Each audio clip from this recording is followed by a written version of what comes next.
લેવા જોઈએ। સંસારના સાહિત્યિક જગતમાં સૌથી મહાકાય કૃતિ તરીકે જેની પ્રસિદ્ધિ છે તે મહાભારત નામે જાણીતી કૃતિ મહર્ષિ વ્યાસે રચેલી છે। હાલમાં આ મહાભારત ગ્રંથ લગભગ 1 લાખ શ્લોક પ્રમાણવાળો છે। મહાભારતમાં 18 પર્વ આવેલા છે। પ્રથમ પર્વનું નામ આદિ પર્વ છે, જ્યારે સૌથી છેલ્લું પર્વ સ્વર્ગારોહણ પર્વ છે। 12મા શાંતિ પર્વમાં જીવનની અનેકવિધ સમસ્યાઓના સમાધાન નિરૂપવામાં આવ્યા છે। શાંતિ પર્વમાં કુલ મળીને 365 અધ્યાય આવેલા છે। આ બધા અધ્યાયોને રાજધર્માનુશાસન પર્વ એટલે કે 1 થી 130, આપધર્મ પર્વ 131 થી 173 અને મોક્ષ ધર્મ પર્વ 174 થી 365 એવા આંતરિક પર્વોમાં વહેંચવામાં આવ્યા છે। આમાંના આપધર્મ પર્વમાં ભીષ્મ અને યુધિષ્ઠિરનો સંવાદ આવેલો છે અને તેમાં રાજનીતિનો ઉપદેશ છે।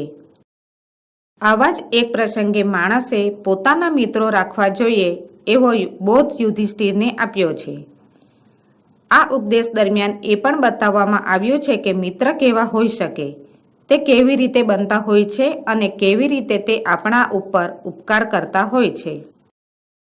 વેદિત વ્યાની મિત્રાણી વિજ્ઞેયાશ્ચાપી શત્રવઃ એતत् સુસૂક્ષ્મમ લોકે અસ્મિન ત્રદ્યસ્યતે પ્રજ્ઞાસમ્મતમ। આ પંક્તિમાં કહેવામાં આવ્યું છે કે મિત્રોને જાણી લેવા જોઈએ અને શત્રુને પણ ઓળખી લેવા જોઈએ। આ દુનિયામાં આ બાબત દાહ્યા સમજદાર માણસોને માન્ય ખૂબ જ સૂક્ષ્મ જણાય છે। શત્રુરૂપા સુહૃદો મિત્રરૂપાશ્ચ શત્રવઃ સંધિતાસ્તે ન બુધ્યન્તે કામક્રોધવંશમ ગતાઃ। આ પંક્તિમાં કહેવામાં આવ્યું છે કે દુશ્મનનું રૂપ ધરાવતા મિત્રો અને મિત્રનું રૂપ ધરતા દુશ્મનો હોય છે। કામ અને ક્રોધને વશ થયા હોય અને આપણી સાથે જોડાયેલા તે બધા જાણી શકતા નથી। નાસ્તિ જાતુ રિપુર્નામ મિત્રમ નામ ન વિદ્યતે વ્યવહારાચ જાયન્તે મિત્રાણી રીપ વસ્થથા। આ પંક્તિમાં કહેવામાં આવ્યું છે કે ક્યારેય ખરેખર કોઈ શત્રુ હોતો નથી અને ખરેખર કોઈ મિત્ર હોતો નથી। વ્યવહારથી મિત્રો તેમજ શત્રુઓ થાય છે। યો અસ્મિન જીવતી સ્વાર્થમ પશ્યેત પીડામ ન જીવતી સ તસ્ય મિત્રમ તાવત સ્યાદ યાવન્ન સ્યાદ વિપર્યઃ।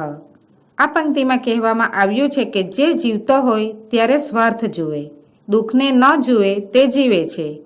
તે તેનો મિત્ર ત્યાં સુધી હોય જ્યાં સુધી તે અવળો ન હોય। મિત્રમ ચ શત્રુ તોમેતિ કસ્મિંશ્ચિત કાલપર્યયે શત્રુશ્ચ મિત્રતામેતિ સ્વાર્થો હિ બલવત્તરઃ। આ પંક્તિમાં કહેવામાં આવ્યું છે કે જ્યારે કોઈ સમય પલટો થાય છે ત્યારે મિત્ર શત્રુ બની જાય છે અને શત્રુ મિત્ર બની જાય છે। ખરેખર સ્વાર્થ વધારે બળવાન હોય છે।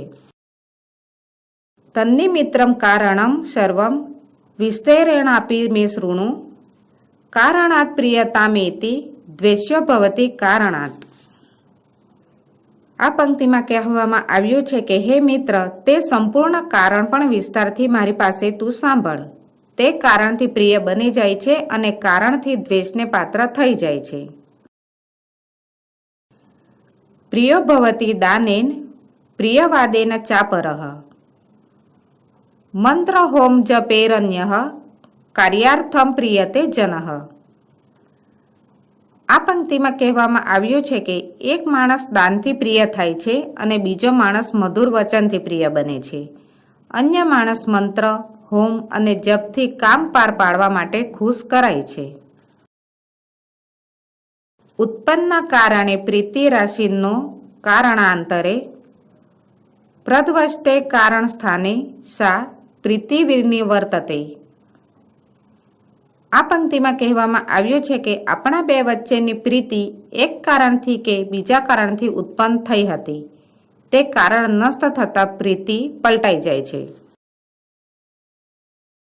આત્મરક્ષણ તંત્રાણામ સુપરીક્ષિત કારિણામ આપદનોપપદ્યન્તે પુરુષાણામ સ્વદોષજાહ.